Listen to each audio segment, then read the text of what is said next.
বিশ্ববিদ্যালয় উপাচার্য পাচ্ছে, রায়টাকে কিভাবে দেখছেন? না, এই রায়টা তো খুবই আমাদের জন্যে ভালো হয়েছে। আমাদের জন্য বলবো না, মানে রাজ্যের সার্বিক শিক্ষা ব্যবস্থার জন্য খুব ভালো হয়েছে। এবং সবথেকে বড় কথা, এই রায়ে যেটা প্রতিফলিত হচ্ছে, যেটা আমরা প্রথম থেকে চেয়ে আসছিলাম, অর্থাৎ আমাদের রাজ্যগুলোর বিশ্ববিদ্যালয়গুলোর আচার্য মাননীয় মুখ্যমন্ত্রী হন। এই প্রথম সুপ্রিম কোর্ট সেটাকে কার্যত বৈধতা এবং মান্যতা দিয়েছেন। যে মুহূর্তে মুখ্যমন্ত্রীর ভূমিকা সুপ্রিম কোর্ট চিহ্নিত করেন যে এই সার্চ কমিটির 3টি নাম বা উপাচার্যদের নাম মুখ্যমন্ত্রী পাঠাবেন এবং রাজ্যপাল সেখানেই তার শিলমোহর দিতে হবে, অর্থাৎ নির্বাচিত মুখ্যমন্ত্রীর যে অধিকার সেটা এই রায়ের ফলে প্রতিফলিত হলো।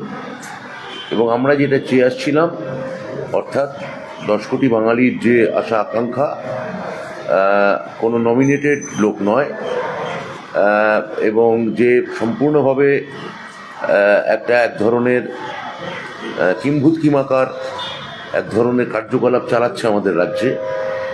আমি এই রায়ের পর আমি কেন্দ্রীয় সরকারকে আমি দাবি জানাবো, আমি বলবো যে অবিলম্বে এই লোককে এখান থেকে প্রত্যাহার করুন। এই রকম লোক স্বাধীনতার পর the Bengal haven't seen the worst governor after independence.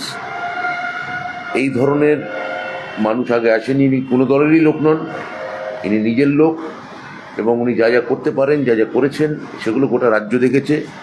এখন এটা সুপ্রিম কোর্টেরও বিবেচনাধীন হয়ে গেছে। তো আমার মনে হয় যে ওকে প্রত্যাহার করা উচিত, ওকে এই মুহূর্তে সরিয়ে দেওয়া উচিত। এবং আমি বলবো কেন্দ্রীয় সরকারকে যে এই রায়ের পর বিশেষত এখানে আর এক মুহূর্ত একে রাখা উচিত নয়।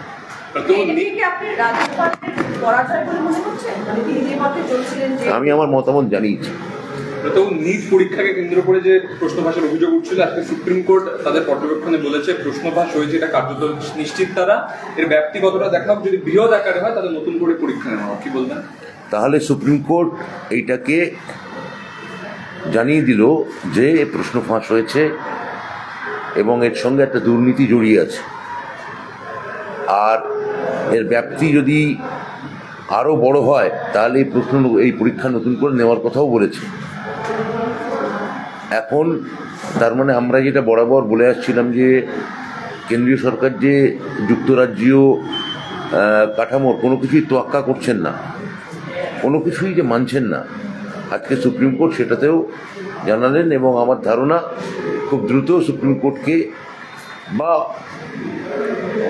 এই ধরনের যে উচ্চতর ন্যায় কক্ষগুলি আছে আমাদের রাজ্যেও এই ধরনের সিদ্ধান্ত হতে হবে যে রাজ্যের পরীক্ষা রাজ্যই নিক, কেন্দ্রীয় স্তরে নিয়ে এগুলোকে বিপর্যস্ত করে লক্ষ লক্ষ পড়ুয়ার জীবন নিয়ে ছিনেমিনি খেলে